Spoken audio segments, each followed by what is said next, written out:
সাম্প্রতিক কিছু বৈজ্ঞানিক গবেষণাপত্র, বেশ কিছু নিউজ রিপোর্ট আর ডজনখানেক ইউটিউব ডকুমেন্টারি ঘাঁটতে গিয়ে একটা ব্যাপার খুব পরিষ্কার হয়ে গেছে।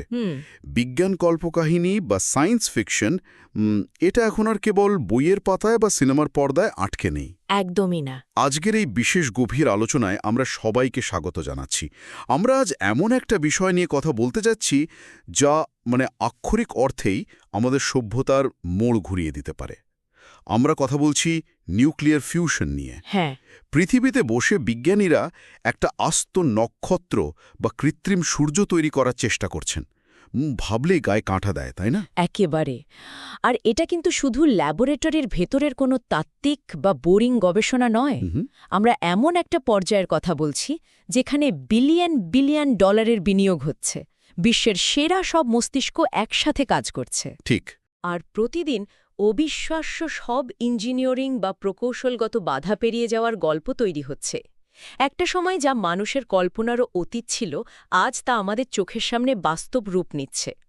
ঠিক আছে, চলুন বিষয়টি একটু খুলে বলা যাক। আচ্ছা।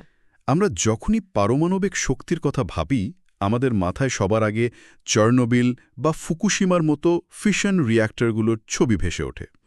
স্বভাবতই। যেহেতু ফিশনের মূল মেকানিজমটা আমরা কম বেশি জানি, যেখানে ভারী পরমাণু ভেঙে শক্তি বের করে আনা হয়, তাই এর ভয়াবহতা সম্পর্কেও কিন্তু একটা ভয় কাজ করে। হ্যাঁ, ফিশনের সবচেয়ে বড় অভিশাপ হল এর দীর্ঘমেয়াদী তেজস্ক্রিয় বর্জ্য। ঠিক, যা হাজার হাজার বছর ধরে পরিবেশের জন্য একটা টাইম বম্ব হয়ে থাকে।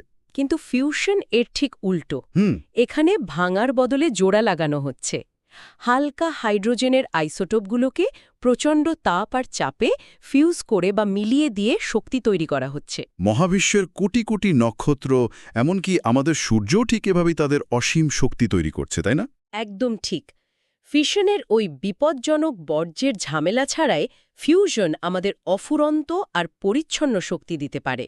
কিন্তু এই ফিশন থেকে ফিউশনে আসার এই যে প্রকৌশলগত উল্লম্ফন, সেটাই আসলে সবচেয়ে বড় চ্যালেঞ্জ। তবে এই চ্যালেঞ্জের পেছনের পুরস্কারটা এতই বিশাল যে বিজ্ঞানীরা হাল ছাড়তে রাজি নন। হ্যাঁ, বিশেষ করে ফিউশনের জ্বালানির কথা চিন্তা করলে অবাক হতে হয়। এর প্রধান দুই জ্বালানি হল হাইড্রোজেনের দুটি আইসোটোপ, ডিউটেরিয়াম এবং ট্রিটিয়াম। এর মধ্যে ডিউটেরিয়ামের যোগান নিয়ে আমাদের কোনো চিন্তাই করতে হবে না, কারণ এটি সরাসরি সমুদ্রের জল থেকে পাওয়া যায়। এই জায়গাটায় আমি একটু পরিসংখ্যান যোগ করতে চাই। নিশ্চয়ই। যখন রিপোর্টগুলো পড়ছিলাম, একটা তথ্য আমাকে রীতিমতো স্তব্ধ করে দিয়েছে। কোনটা?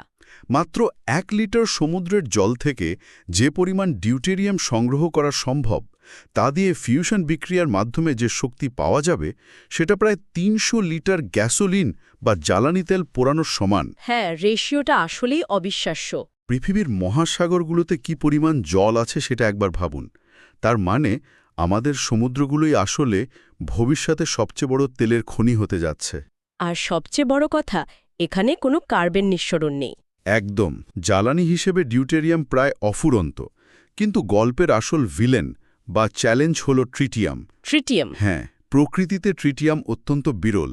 সমুদ্রের জল থেকে ডিউটেরিয়াম হয়তো খুব সহজেই পাওয়া যাবে, কিন্তু ট্রিটিয়ামের জন্য বিজ্ঞানীদের একটা অভিনব পথ বেছে নিতে হয়েছে। আচ্ছা। ফিউশন রিয়্যাক্টরের ভেতরেই ট্রিটিয়াম তৈরি বা যাকে বলে ব্রিড করার একটা পরিকল্পনা করা হয়েছে। মানে যন্ত্রটা চলতে চলতে নিজের জ্বালানি নিজেই তৈরি করবে? অনেকটা সেরকমই। রিয়্যাক্টরের ভেতরের দেয়ালে লিথিয়ামের একটা প্রলেপ বা ব্ল্যাঙ্কেট থাকে। ফিউশন বিক্রিয়া যখন ঘটে, তখন প্রচুর পরিমাণে উচ্চশক্তির নিউট্রন চারদিকে ছিটকে যায়। এই নিউট্রনগুলো যখন লিথিয়ামের প্রলেপে আঘাত করে, তখন সেখানে রাসায়নিক বিক্রিয়ার মাধ্যমে নতুন করে ট্রিটিয়াম তৈরি হয়। দারুণ তো। হ্যাঁ, আর এই ট্রিটিয়ামকেই আবার জ্বালানি হিসেবে ব্যবহার করা যায়। তার মানে ফিউশন রিয়্যাক্টর শুধু শক্তি উৎপাদন করছে না, একই সাথে সে তার নিজের ভবিষ্যতের জ্বালানিও তৈরি করে নিচ্ছে। এটা তো ইঞ্জিনিয়ারিংয়ের একটা মাস্টারপিস। তা তো বটেই। আচ্ছা, এই পুরো জাদুকরী প্রক্রিয়াটা যে যন্ত্রের ভেতরে ঘটে, চলুন সেটা নিয়ে একটু কথা বলি। অবশ্যই। যন্ত্রটার নাম হল টোকামাক। ডোনাট আকৃতির বিশাল একটা যন্ত্র। এর ভেতরের গঠন এতই জটিল যে একে পৃথিবীর বুকে নক্ষত্র ধরে রাখার খাঁচা বললেও ভুল হবে না। একদমই তাই। এর একদম কেন্দ্রে থাকে একটা ভ্যাকিউম ভেসেল বা শূন্য প্রকোষ্ঠ, যেখানে জ্বালানিকে প্লাজমা অবস্থায় মানে চরম উত্তপ্ত গ্যাসীয় অবস্থায় নিয়ে যাওয়া হয়। আর এই প্লাজমাকে নিয়ন্ত্রণ করাই হল ফিউশনের সবচেয়ে বড় মাথা ব্যথার। কেন? কারণ এই প্লাজমা কোনো সাধারণ বস্তু নয়, এটি বৈদ্যুতিক আধানযুক্ত একটা উত্তপ্ত মেঘের মতো। ঠিক। আর এই প্লাজমাকে কোনো পাত্রের দেয়ালে স্পর্শ করতে দেওয়া যাবে না। একদম না, স্পর্শ করলেই সব শেষ। তাই টোকামাকের চারপাশে 3 ধরনের সুপারকন্ডাক্টিং চুম্বক বা ম্যাগনেটিক কয়েলের বলয় থাকে। প্রথমটা হলো টরয়েডল কয়েল, যা প্লাজমাকে ওই ডোনাটের ভেতর বৃত্তাকার পথে ঘোরাতে থাকে। এরপর আছে পোলয়েডল কয়েল, যেটা প্লাজমার আকার এবং অবস্থান খুব সূক্ষ্মভাবে নিয়ন্ত্রণ করে। হ্যাঁ। আর একদম মাঝে ডোনাটের গর্তের জায়গাটায় থাকে সেন্ট্রাল সলেনয়েড। এটা মূলত একটা বিশাল ট্রান্সফর্মার হিসেবে কাজ করে, যেটা প্লাজমার ভেতর প্রচণ্ড শক্তিশালী বিদ্যুৎ প্রবাহ তৈরি করে। ঠিক। ব্যাপারটা অনেকটা এমন যে রাবার ব্যান্ড দিয়ে আপনি একটা জেলির পিণ্ডকে শূন্যে ভাসিয়ে রাখার চেষ্টা করছেন, শুধু জেলিটা হলো একটা জ্বলন্ত নক্ষত্রের টুকরো। দারুণ একটা তুলনা। আর এই চৌম্বকগুলোর শক্তি এতটাই বেশি যে এগুলো প্লাজমাকে একটা অদৃশ্য চৌম্বকীয় বোতলের মধ্যে বন্দি করে রাখে। এখানেই বিষয়টা সবচেয়ে আকর্ষণীয় হয়ে ওঠে। বলুন। এই টোকামাক যন্ত্রের ভেতরে এমন এক চরম বৈপরীত্যের সহ অবস্থান আছে, যা মহাবিশ্বের আর কোথাও প্রাকৃতিকভাবে পাওয়া সম্ভব নয়। হ্যাঁ, তাপমাত্রার বিষয়টা। ফিউশন বিক্রিয়া শুরু করার জন্য টোকামাকের ভেতরের ওই প্লাজমার তাপমাত্রাকে প্রায় 15 কোটি ডিগ্রি সেলসিয়াসে তুলতে হয়। আমাদের আসল সূর্যের কেন্দ্রের তাপমাত্রা হল 1.5 কোটি ডিগ্রির কাছাকাছি। তার মানে এই যন্ত্রের ভেতরটা আসল সূর্যের চেয়েও 10 গুণ বেশি উত্তপ্ত। আর ঠিক তার কয়েক সেন্টিমিটার বা মিটার দূরে ঘটছে উল্টো ঘটনা। হ্যাঁ, এই 15 কোটি ডিগ্রির প্লাজমাকে যে সুপারকন্ডাক্টিং চুম্বকগুলো দিয়ে আটকে রাখা হয়, সেগুলোকে কাজ করানোর জন্য চরম ঠান্ডায় রাখতে হয়। ঠিক। এর জন্য ক্রায়োস্টাট নামের একটা বিশাল আবরণের ভেতর দিয়ে তরল হিলিয়াম প্রবাহিত করা হয়, যা চুম্বকগুলোর তাপমাত্রাকে নামিয়ে আনে -269 ডিগ্রি সেলসিয়াসে, যেটা পরম শূন্য বা অ্যাবসলিউট জিরোর খুব কাছাকাছি। একদিকে 15 কোটি ডিগ্রির আগুন, আর একদিকে -269 ডিগ্রির মহাজাগতিক শীতলতা।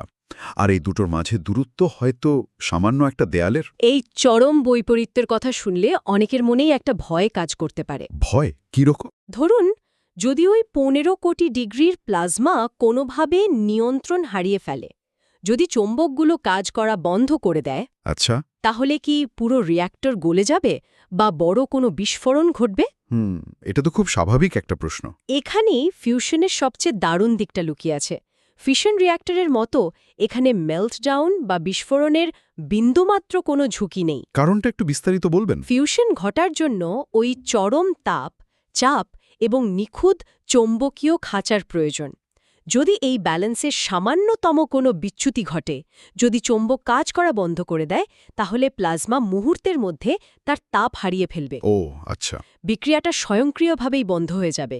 ফিশনে যেমন চেন রিয়াকশন একবার শুরু হলে থামানো কঠিন, ফিউশনে উল্টোটা।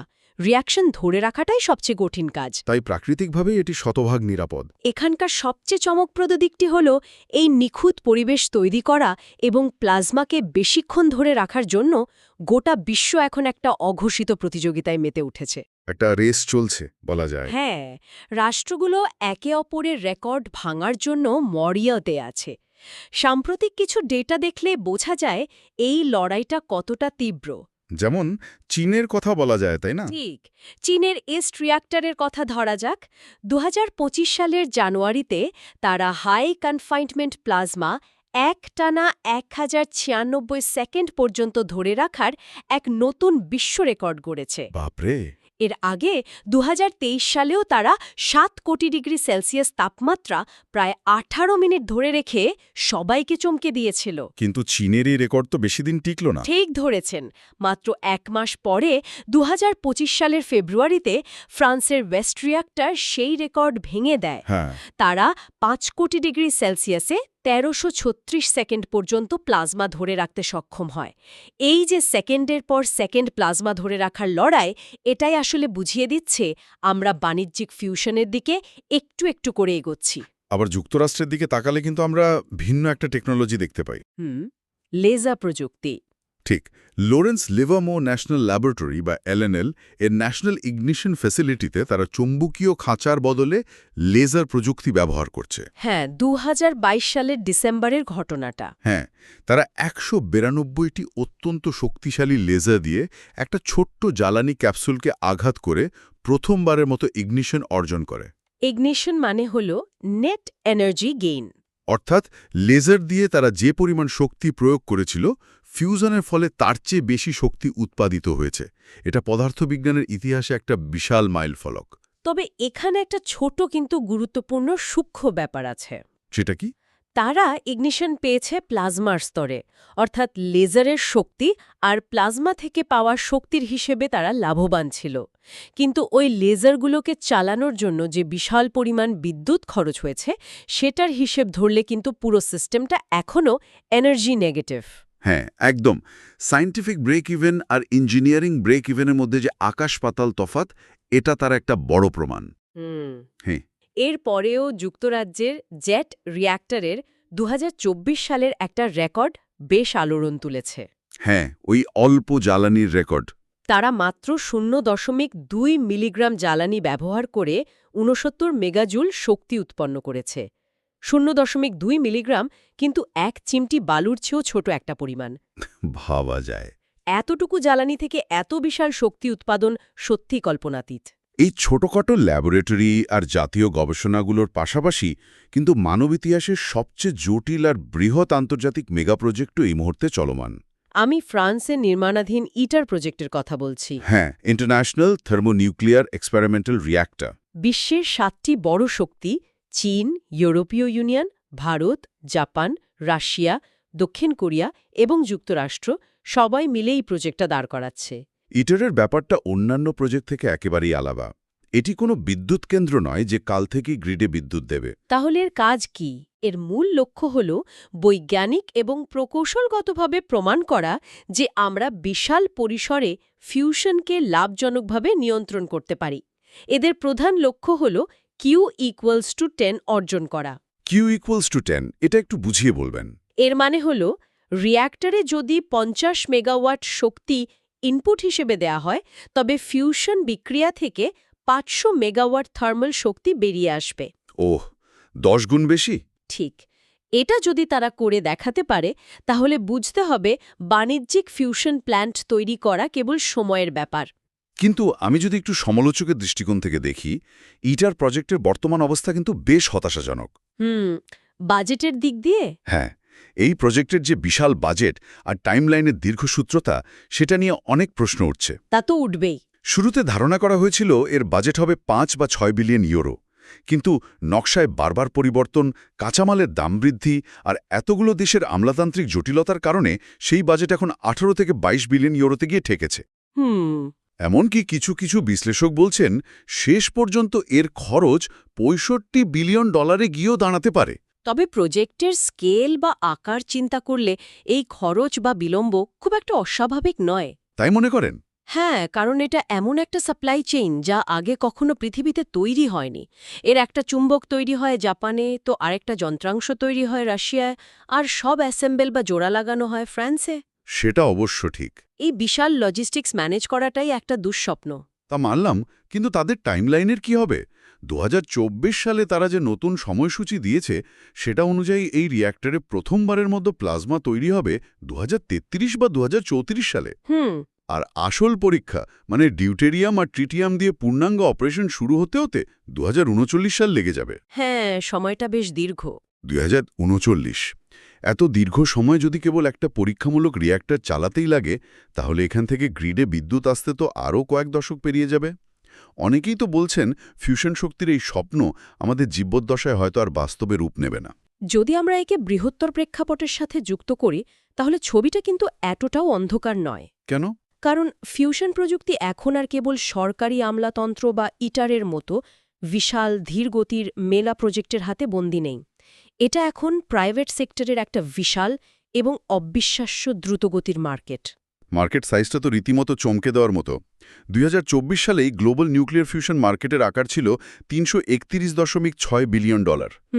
আর ধারণা করা হচ্ছে 2037 সালের মধ্যে এটা $633.8 বিলিয়ন গিয়ে পৌঁছাবে। একদম। সিলিকন ভ্যালির বিলিয়নিয়ার থেকে শুরু করে বড় বড় ভেঞ্চার ক্যাপিটালিস্টরা এখন ফিউশন স্টার্টআপগুলোতে কারি কারি টাকা ঢালছেন। হ্যাঁ, MIT এর spin off company Commonwealth fusion সিস্টেমসের কথাই ধরুন। তারা এরই মধ্যে $2 বিলিয়ন বেশি ফান্ডিং তুলে ফেলেছে। বিশাল অঙ্ক। তারা ইটারের মতো বিশাল কিছু বানাচ্ছে না, বরং ছোট কিন্তু অনেক বেশি শক্তিশালী চুম্বক ব্যবহার করে কাজ সারতে চাইছে। আর প্রাইভেট সেক্টরের কথা উঠলেই কিন্তু হেলিয়ন এনার্জির নামটা সবার আগে আসে। তাদের উদ্যোগটা তো রীতিমতো সায়েন্স ফিকশনকেও হার মানায়। হ্যাঁ, তাদের প্রজেক্টও খুব ইন্টারেস্টিং। তারা ওয়াশিংটনে ওরিয়ন নামের একটা ফিউশন পাওয়ার প্ল্যান্ট তৈরি করছে। সবচেয়ে বড় খবর হলো টেক জায়ান্ট মাইক্রোসফট তাদের সাথে একটা চুক্তিও করে ফেলেছে। চুক্তি অনুযায়ী হেলিয়ন 2028 সালের মধ্যে মাইক্রোসফটকে অন্তত 50 মেগাওয়াট ফিউশন উৎপাদিত বিদ্যুৎ সরবরাহ করবে। হ্যাঁ, টাইমলাইনটা খুব অ্যাগ্রেসিভ। এখন আমার প্রশ্ন হলো, ইটার যেখানে 2039 সাল পর্যন্ত একটা টেস্ট রান করার জন্য খাবি খাচ্ছে, সেখানে একটা প্রাইভেট স্টার্টআপ 2028 সালের মধ্যে গ্রিডে বিদ্যুৎ দেওয়ার প্রতিশ্রুতি দিচ্ছে। এটা কি শুধুই ইনভেস্টরদের টাকা টাহার জন্য সিলিকন ভ্যালির হাইপ নয়? আপনার সন্দেহটা খুব যৌক্তিক, তবে এখানে টেকনোলজির একটা বিশাল পার্থক্য আছে। হেলিয়ন কিন্তু টোকামাক ব্যবহার করছে না। তাহলে তারা কি করছে? তারা একটা সম্পূর্ণ ভিন্ন পদ্ধতিতে কাজ করছে, যেখানে প্লাজমাকে চৌম্বক দিয়ে সরাসরি সংকুচিত করে বিদ্যুৎ উৎপাদন করা হয়। তাদের অ্যাপ্রোচটা অনেক বেশি অ্যাজাইল বা চটপটে।